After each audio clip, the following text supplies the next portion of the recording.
नमस्कार, मैं हूं मेघा सिंह और आप सभी का स्वागत है एसपीएन 9 न्यूज में। एक तरफ जहां चुनावी माहौल देखने को मिल रहा है, वहीं दूसरी तरफ अब बीजेपी सरकार के ऊपर कई सारे सवाल भी उठ रहे हैं और इसी तमाम सवालों के बीच अब अगले महीने जो है राष्ट्रपति चुनाव भी होने वाले, जिसके लिए सभी पार्टियां जो है अपनी तैयारियों में जुट चुका है।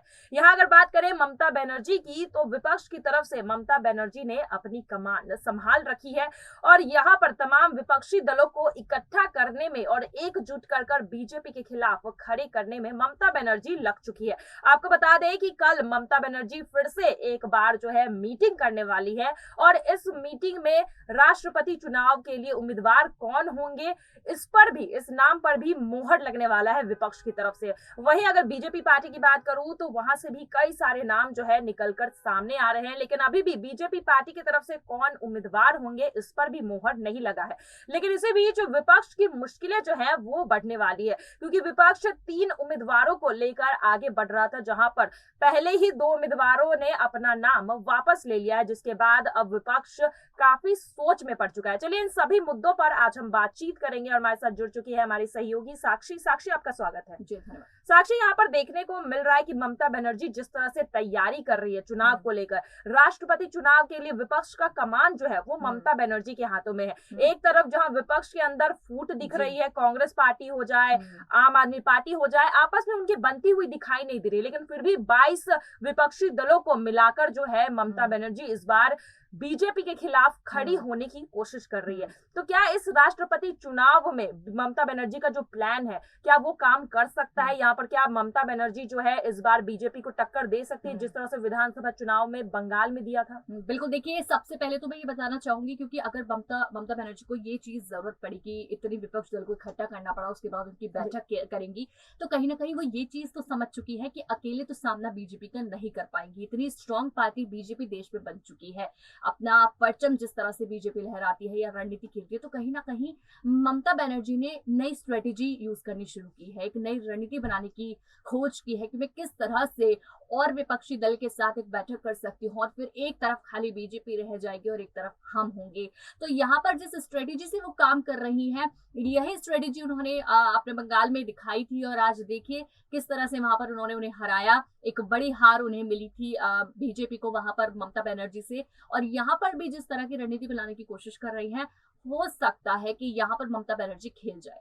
जी बिल्कुल, और अब देखना ये है कि जिस तरह से राष्ट्रपति चुनाव की तैयारियां ममता बनर्जी कर रही है, यहाँ पर सवाल ये भी उठ रहे हैं साक्षी कि 2024 के लिए लोकसभा का रास्ता जो है ममता बनर्जी क्लियर कर रही है। आपको बता दें कि राष्ट्रीय नेता के रूप में ममता बनर्जी उभरना चाहती है और यहाँ पर पीएम नरेंद्र मोदी को टक्कर देने के लिए 2024 के चुनाव में ममता बनर्जी मैदान में उतर सकती है। तो क्या आपको लगता है कि यहाँ पर राष्ट्रपति चुनाव के जरिए ममता बनर्जी एक पीएम कैंडिडेट के रूप में उभरने की कोशिश कर रही है? यहाँ पर जी, कोशिश तो ममता बनर्जी की पूरी है, लेकिन देखा गया है जिस तरह से वेस्ट बंगाल में उन्होंने अपना जो है परचम लहरा रखा है, लोगों के दिलों में अपनी जगह बना रखी है, इतना आसान नहीं है कि उस राज्य से हटकर आप पूरे देश में इतनी जल्दी जगह बना सके।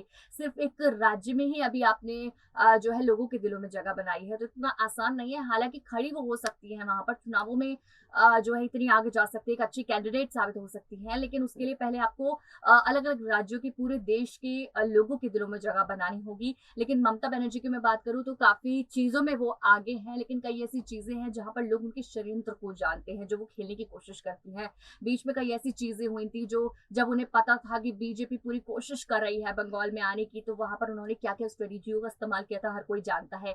तो इतनी आसानी से तो नहीं वो वहां पर अपनी जगह बना पाएंगे, लेकिन हाँ, कोशिश वो पूरी कर रही है कि मुझे किस तरह से इन विपक्ष पार्टियों का सहारा लेकर वहां पहुंचना है। जी बिल्कुल, और यहाँ पर लगातार जो है विपक्षी दल अब राष्ट्रपति चुनाव को लेकर काफी तैयारियां करते हुए नजर आ रहे हैं। एक तरफ शरद पवार का नाम विपक्ष की तरफ से बार बार आगे किया जा रहा था, लेकिन यहाँ पर शरद पवार ने अपना नाम पीछे ले लिया। वही अमर अब्दुल्ला की बात करें तो मुस्लिम कैंडिडेट के रूप में इस बार विपक्ष सोच रही थी उन्हें आगे करने की, तो उन्होंने भी अपना नाम वापस कर लिया है।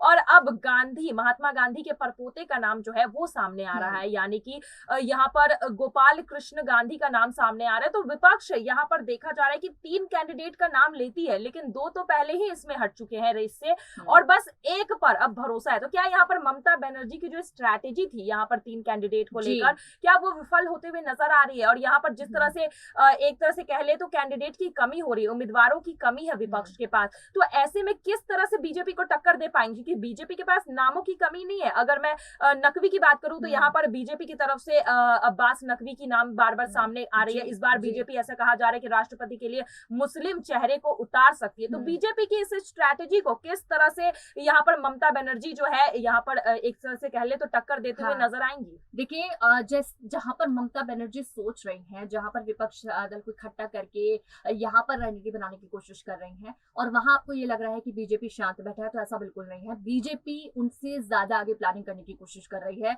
उन्हीं के आगे रणनीति बनाने की कोशिश कर रही है। अगर बीजेपी वहां अकेली दिखाई दे रही है उन विपक्ष दल के सामने, तो बीजेपी अकेली काफी, क्योंकि उन्हें पता है कि इनके सामने मुझे किस उम्मीदवार को उतारना है, कौन यहाँ पर बीट कर सकता है। और अगर मैं ममता बनर्जी की बात करूं तो हाँ, अलग अलग विपक्ष पार्टियों में कैंडिडेट्स की कमी पड़ रही है, लेकिन मैं आपको बता दूं ममता बनर्जी जहां विपक्ष दल को जोड़ने की कोशिश कर रही हैं, कई ऐसे भी पार्टियां हैं या संगठन हैं जो पीछे हट रहे हैं। अगर मैं ओवैसी का नाम लूं, ओवैसी के भी बीच में बयान आए थे जहां वो नाराजगी दिखा रहे थे ममता बनर्जी को लेकर कि उन्हें इन्वाइट नहीं किया या उनको वहां नहीं बुलाया है, या कांग्रेस आ रही है तो मैं वहां पर नहीं जा रहा। तो अपने बहुत सारी चीजें आई, तो ममता बनर्जी को इन चीजों का भी सामना करना इस वक्त पड़ रहा है। काफी भारी मात्रा में उन्हें ये भी चीजें संगठनों का, विपक्ष का इकट्ठे करने में दिक्कतें हो रही हैं। तो देखने को भी मिलेगा कि कौन कौन से विपक्ष दल हैं जो ममता बनर्जी का साथ दे रहे हैं और साथ मिलकर उनकी रणनीति में जो है पूरी कोशिश करेंगे बीजेपी के सामने लड़ने की। जी बिल्कुल। और अब राष्ट्रपति चुनाव एक तरह से कहा जा रहा है कि ये सेमीफाइनल है। यहाँ पर अगर ममता बनर्जी टक्कर देने में कामयाब हो जाती है, यहाँ पर अगर बीजेपी को हराने में कामयाब हो जाती है, तो क्या लगता है 2024 के लिए ममता बनर्जी का जो रास्ता है पीएम कुर्सी तक का, वो आसान हो सकता है? और 2024 में भी अगर इस बार राष्ट्रपति चुनाव में ममता बनर्जी की स्ट्रैटेजी काम करती है और अगर दावेदार जो उम्मीदवार है उनकी तरफ से बनते हैं, विपक्ष की तरफ से, तो क्या 2024 में इसका असर पड़ेगा बीजेपी के ऊपर? देखिए, बीजेपी पर तो बहुत बड़ा असर पड़ेगा। ये तो नहीं कह सकते कि ममता बनर्जी उस वक्त 2024 लोकसभा में अपनी जगह वहां बना सकती है, लेकिन ये जरूर कह सकते हैं कि बीजेपी की जरूर जगह वहां से हट सकती है, क्योंकि अगर विपक्ष दल की तरफ से कोई उम्मीदवार वहां बन जाता है तो इसका फायदा सिर्फ ममता बनर्जी नहीं, पूरा विपक्ष दल उठाएगा और पार्टियां हैं वो भी उठाएंगी।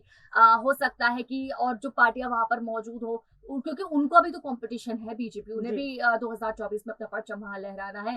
तो बीजेपी का ये चीज हम मान के चल सकते हैं कि अगर यहाँ पर ममता बनर्जी अपना मौका देख ली तो बीजेपी पीछे जरूर रह जाएगी।